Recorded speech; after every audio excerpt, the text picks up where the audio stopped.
Hello all, welcome back to my channel. ఈరోజు blog ఏంటంటే egg curry. జనరల్గా మనం చేసే ఎగ్ కర్రీ కాకుండా ఇది కొంచెం డిఫరెంట్గా ఉంటుంది. చాలా క్విక్గా అయిపోద్ది, ఒక 5 minutesలో. పిల్లల నుండి పెద్దవాళ్ళ వరకు చాలా ఇష్టపడతారు. ఒకసారి మీరు కూడా ట్రై చేయండి, చూడండి ఒకసారి ప్రాసెస్. ముందుగా స్టవ్ ఆన్ చేసి పాన్ పెట్టుకుని ఒక 2 tablespoons ఆయిల్ వేయండి.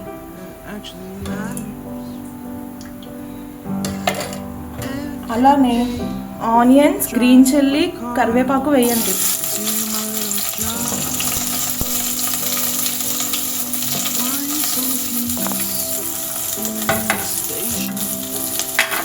కొంచెం సాల్ట్ వేయండి.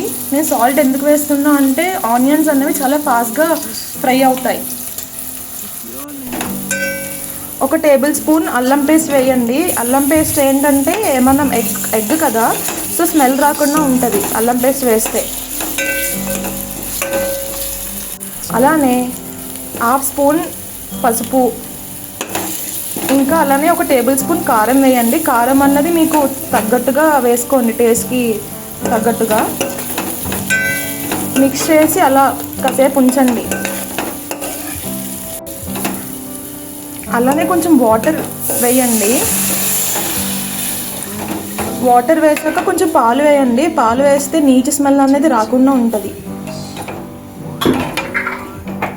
ఈ మిశ్రమంలోకి కొంచెం మసాలా పౌడర్ అన్నది వేయండి, కొంచెం టేస్ట్ రావడానికి. ఈ మిశ్రమం మరుగుతున్నప్పుడు ఎగ్స్ అన్నవి మనం వేసుకోవాలి. నేనైతే ఇక్కడ 3 eggs వేస్తున్నాను. ఇది ఆప్షనల్, మీ ఇష్టం, ఎన్నైనా వేసుకోవచ్చు. ఇప్పుడు ఈ ఎగ్స్ అనేవి మిక్స్ అవ్వకూడదు, ఇలా ఉంచేయాలి కాసేపు. చూడండి ఎగ్స్ అనేవి ఎంత బాగా వచ్చాయో. ఒక సైడ్ ఫ్రై అయ్యాయి కాబట్టి మరో సైడ్ మనం తిప్పాలి ఎగ్స్ అన్నవి.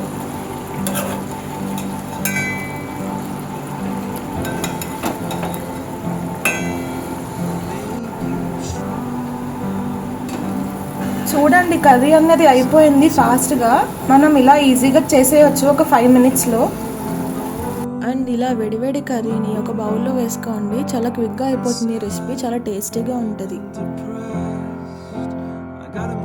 అప్పటికి అప్పుడు చేసుకుని వేడివేడి అన్నంలోకి సర్వ్ చేసుకుంటే చాలా బాగుంటుంది. మీరు కూడా ఒకసారి ట్రై చేయండి. ఎలా వచ్చిందో నాకు కామెంట్లో చెప్పండి guys. Thank you for watching this video. Take care, bye bye, see you in the next vlog.